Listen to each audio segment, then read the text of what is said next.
Pemirsa, pemerintah Provinsi Bali kini mempunyai legalitas dan kewenangan untuk mengatur wilayahnya sesuai dengan kearifan lokal yang dimiliki. Pasalnya Undang-Undang Nomor 15 Tahun 2023 tentang Provinsi Bali telah diberlakukan setelah Gubernur Bali Wayan Koster menerima dokumen undang-undang tersebut dari Ketua Komisi 2 DPR RI Ahmad Doli Kurnia Tanjung. Ini menjadi penanda kemajuan bagi Provinsi Bali yang bersejarah dan monumental. Sebab Undang-Undang Provinsi Bali yang diperjuangkan oleh Gubernur Koster bersama masyarakat Bali ini mengakui keberadaan adat istiadat, tradisi, seni budaya, dan kearifan lokal Bali, serta memberikan pengakuan terhadap keberadaan desa adat dan subak. Tidak hanya itu, dalam Undang-Undang Provinsi Bali ini juga ada ketentuan yang mengatur sumber pendanaan khususnya di pasal 8. Pertama, diberikan sumber pendanaan bahwa pemerintah pusat dapat mendukung pendanaan untuk memajukan dan memperkuat kebudayaan, desa adat, dan subak yang harus diatur dalam peraturan daerah. Kedua, pemerintah Provinsi Bali diberikan kewenangan untuk menyusun perda untuk melakukan pungutan bagi wisatawan asing, menyusun perda untuk mengatur kontribusi bagi badan usaha pemerintah maupun pemerintah daerah, serta perseorangan untuk berkontribusi terhadap lingkungan, alam, dan budaya Bali, dan menyusun perda untuk mengkoordinasikan penggunaan dana tanggung jawab sosial dan lingkungan perusahaan. Sebagai langkah cepat Gubernur Koster, ketiga perda ini diajukan dan telah disetujui oleh DPRD Provinsi Bali.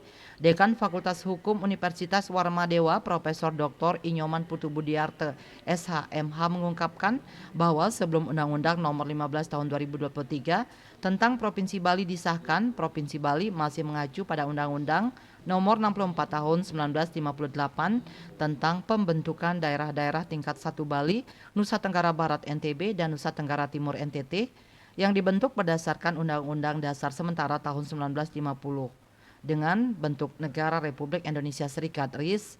Namun setelah Provinsi Bali memisahkan diri dari undang-undang tersebut, pemerintah Provinsi Bali mengusulkan undang-undang tersendiri. Sehingga lahirlah Undang-Undang Nomor 15 Tahun 2023 tentang Provinsi Bali berkat perjuangan Gubernur Bali Wayan Koster bersama DPR RI dan seluruh masyarakat Bali. Dengan Undang-Undang Provinsi Bali ini, lanjut Profesor Budiarte, meskipun bukan undang-undang khusus, namun kini Bali lebih leluasa mengatur daerahnya sesuai dengan ciri khas dan potensi yang dimiliki. Bahkan siapapun yang akan memimpin Bali mesti berpedoman pada Undang-Undang Provinsi Bali ini dalam melaksanakan tugasnya untuk membangun Bali ke depan. Dikatakan dengan instrumen Undang-Undang Provinsi Bali, pemerintah dan masyarakat Bali memiliki kewenangan, kemampuan, kesempatan untuk membangun Bali yang bercirikan Bali. Dengan demikian, jati diri Bali itu dapat dibangun dengan adat dan budaya yang dimiliki, apalagi adat dan budaya Bali diakui oleh pemerintah berdasarkan Undang-Undang Dasar 1945. Sebab apa yang dilakukan oleh pemerintah Provinsi Bali bukan semata hanya untuk Bali saja, namun untuk NKRI.